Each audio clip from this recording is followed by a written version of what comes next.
Halo guys, balik lagi dalam channel gua. Guys, untuk video gua hari ini, gua ingin menceritakan kisah dan kasus tentang prahara rumah tangga. Namun ironisnya, istri dan anaknya harus meninggal dunia dengan cara mengerikan, yaitu termutilasi. Bagaimana kisahnya? Yuk kita simak videonya.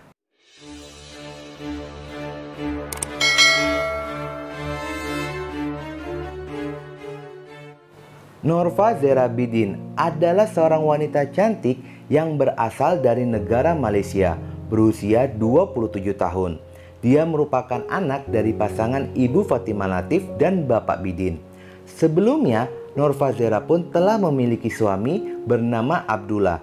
Hasil dari pernikahannya itu, mereka telah dikaruniai dua orang anak yang bernama Muhammad Imam Ashraf berusia 11 tahun dan adik laki-lakinya berusia 3 tahun. Norva Zera sendiri dikenal sebagai wanita yang supel, ramah, dan sangat menyayangi keluarganya. Namun di tengah perjalanan hubungan rumah tangganya sering mengalami keributan, sehingga mereka pun memutuskan untuk berpisah di tahun 2018. Dan Norva Zera menikah lagi dengan seorang pria bernama Syahrul Nizam Zuraimi berusia 31 tahun. Syahrul merupakan warga negara Singapura yang pindah ke Malaysia dan bekerja sebagai pengantar makanan. Di Malaysia, keluarga mereka tinggal di Taman Merdeka Jaya, Batu Berendam, Melaka, Malaysia. Dari pernikahan kedua kalinya itu, hubungan mereka saat itu bisa dikatakan sangat harmonis dan penuh dengan kebahagiaan, serta jarang diwarnai dengan keributan. Mereka pun sering mengunggah foto-foto kemesraan keluarganya di media sosial yang menandakan indahnya kehidupan barunya. Pada hari Senin tanggal 7 Oktober 2019, ada seorang pria bernama Rosli berusia 40 tahun. Ketika itu dia sedang bekerja membersihkan rumput.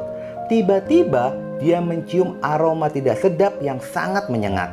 Sambil bekerja, dia pun mencari sumber bau itu.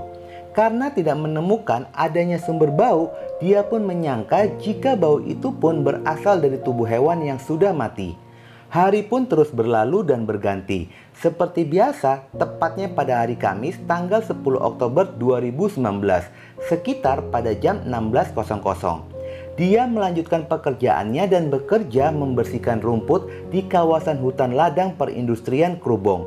Karena semakin hari, justru bau itu pun semakin menyengat, yang membuatnya semakin penasaran. Akhirnya, dia pun mencoba menelusuri bau itu kembali di setiap semak-semak belukar. Ketika sedang ditelusuri, dia pun sangat terkejut saat menemukan sebuah tubuh manusia di balik semak-semak. Lalu, dia pun mencoba menelusurinya lagi dan ternyata tidak jauh dari lokasi pertama, dia kembali menemukan tubuh manusia lainnya yang sudah termutilasi. Adanya temuan ini pun, Rosli pun segera berlari keluar area tersebut dan melaporkannya penemuan ini kepada pihak kepolisian. Ketika polisi tiba di TKP, mereka segera melakukan evakuasi dan investigasi. Polisi melakukan identifikasi pada sidik jari korban guna menemukan identitas dari korban. Polisi menduga jika korban mutilasi ini sudah beberapa hari berada di TKP. Namun setelah pihak kepolisian memeriksa sekitaran TKP, mereka kembali menemukan tubuh manusia lainnya yang berjarak 10 meter. Dan kedua korban pun segera dibawa ke rumah sakit Melaka guna dilakukan pemeriksaan dan tes DNA oleh tim forensik. Hasil dari pemeriksaan tim dokter, korban dinyatakan telah meninggal dunia sejak 5 hari yang lalu. Dan hasil dari tes DNA menyatakan jika kedua korban ini ternyata ibu dan anak, yaitu Norva Zera dan anak pertamanya Muhammad Imam Ashraf.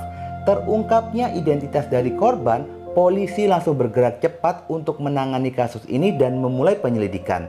Mereka pun langsung mendatangi rumah dari korban yang berada di Taman Merdeka Jaya, Batu Berendam, Melaka, guna mendapatkan informasi dari pihak keluarga. Namun ketika sampai di rumah korban, kondisi rumah dalam keadaan kosong. Tetapi mobil korban sedang terparkir di depan rumah. Dan ketika polisi melakukan pemeriksaan, polisi menemukan adanya noda darah di teras rumah dan ruangan bawah tanah.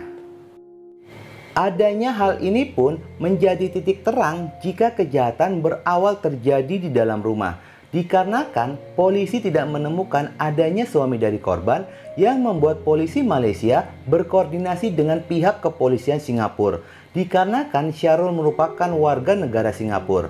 Adanya laporan itu pun pihak kepolisian Singapura langsung bergerak cepat, dan pada keesokan harinya pada tanggal 11 Oktober 2019 sekitar pada jam 10 pagi, pihak kepolisian Singapura berhasil mengamankan Syahrul Nizam Zuraimi.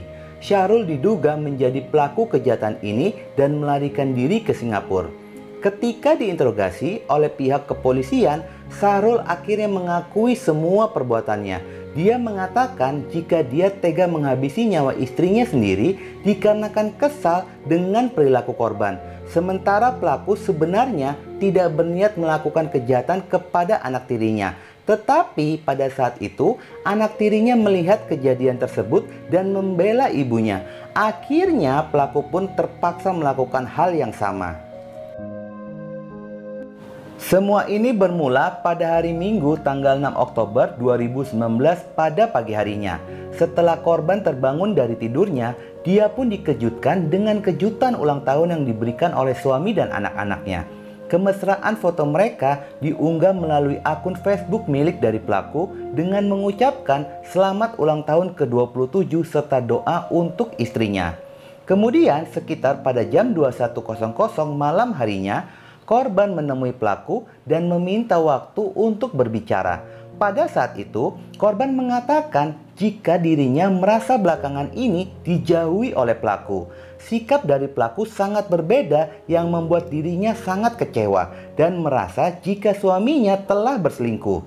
Pelaku merasa tidak terima telah dituduh berselingkuh dan dia pun berusaha untuk membela diri dengan nada yang tinggi. Korban yang merasa emosi langsung melayangkan tangan dan melempar hadiah ulang tahun yang diberikan oleh pelaku. Mendapatkan perlakuan seperti itu, pelaku pun sempat terdiam tanpa melakukan perlawanan. Meskipun pelaku sudah menjelaskan jika dirinya sama sekali tidak pernah berselingkuh, namun korban malah meminta untuk diceraikan. Pelaku yang mendengar perkataan itu mulai terpancing emosinya dan mereka pun terlibat perdebatan. Amarahnya semakin memuncak ketika mendengar kata-kata yang terus menuduh pelaku telah berselingkuh. Hingga akhirnya pelaku pun menjadi gelap mata dan mengambil sajam di dapur. Tanpa basa-basi, dia langsung menikam korban hingga meninggal dunia. Anak pertama dari korban pada saat itu terbangun dan menyaksikan kejadian tersebut. Dia pun sangat terkejut dan sempat membela sang ibu.